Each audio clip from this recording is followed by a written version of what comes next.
In a nutshell, Loci was founded to improve the efficiency and the ease of inventing. And people have amazing inventions from all over the world all the time.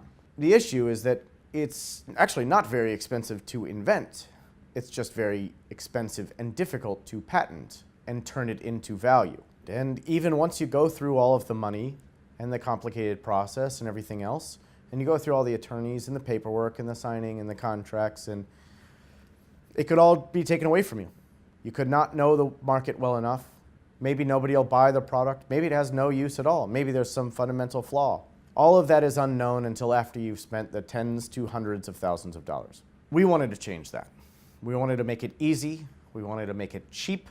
We wanted to make it efficient, effective, and transparent.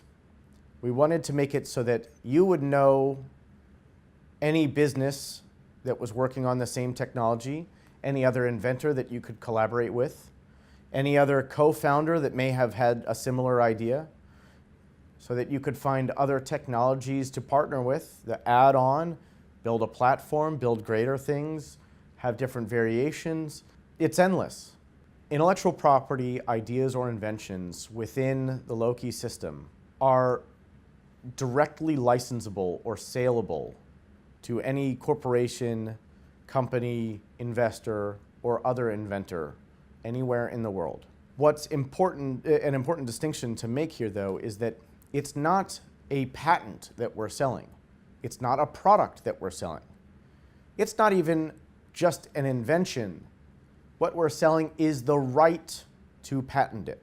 It's the right to follow through.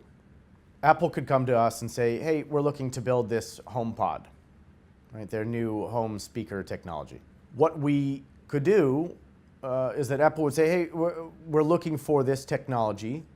Can you find us all of the inventions or the inventors that are working in this space? We look at the community of inventions. We have timestamps for exactly when things were looked up. We recognize the location of any or multiple inventions. We group them into a category that we call an investment pool, and we can license that entire investment pool. They could spend $1 billion. It would be a substantially lower cost for them, but they would have all of this IP and the ability to go in any direction that they want and really shape the market for themselves. The catch is that they can spend $1 billion, but they have to do it in Loci coins. And because we're only offering a fixed amount of these, they must first acquire from somebody that has previously purchased them. So any token holder can say, yes, we'll sell you our tokens, but we're going to sell them at $250, not the $2.50 that we're offering them at now. We are in the midst of doing a token sale. Right now, our basic tool, InVen, is on sale for $249 for a monthly subscription. So what we're doing is the $249 equivalent in Ethereum for 100 tokens. We have been mapping and planning this out since 2008. We're not jumping on the bandwagon at all. On top of that, we're venture-backed. We've gone through all the litmus tests, right? We've gone through due diligence. We've been checked, and we are a secure investment for investment purposes, not just the fringe community, but actual VCs. We're selling 30 million tokens of the 100 million being created. The value is going to be largely driven by the number of uses and ways to spend the token within our system. The tokens are substantiated by the price of the tool, a 1-month subscription of the product to begin with. From there, we're going to continue to build out other options and other ways to spend it, like the investing in other investment pools, buying or selling of intellectual property, ideas, the prior art itself, and effectively being able to invest in a product itself. The fundamental difference between fiat currencies and cryptocurrencies is that in cryptocurrencies, there is a fixed number, a fixed amount of them that are created. It has no regulation body or regulatory body that is inflating or deflating the price of it. A US dollar of fiat currency is regulated by the Federal Reserve. The Federal Reserve can inflate or deflate, thus adding or reducing the number of US dollars in circulation in order to smooth and control the market a little bit. This is terrible for knowing exactly how much the value of your dollar or your money is going to be worth. With a cryptocurrency, there is a fixed amount, and again, no regulatory body. Even Loci coins, being created only for use within Loci, cannot be inflated, deflated, or adjusted in market price by Loci. What we do offer is more outlets or uses to spend the currency.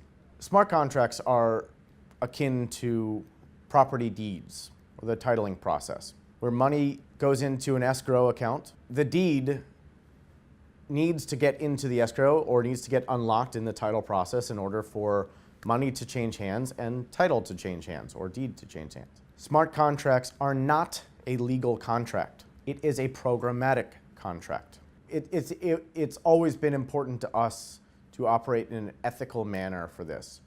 So I wanted to make sure to get very good counsel to help us through this process. One of the best aspects of having Cooley represent us is now with this token sale, they've got this vehicle called SAFT. Cooley is the first, for sure, to have a way of selling tokens legally to US accredited investors. And we are able to offer it through this SAFT product. We would be quite disruptive to the venture community. More specifically than that, though, we would be disruptive to the seed and angel community. A lot of those investors are sort of a high risk, high reward type of investor anyway. They're a lot less risk adverse than the Series A and growth stage investors. Ironically enough, we're disruptive to the venture community because the venture community is jumping ship and going to the token sale community. That's really the biggest disruption. It's not that Loci is doing this. It's more the token community in general, the token sale side is really, really, really changing the venture backing and investment community.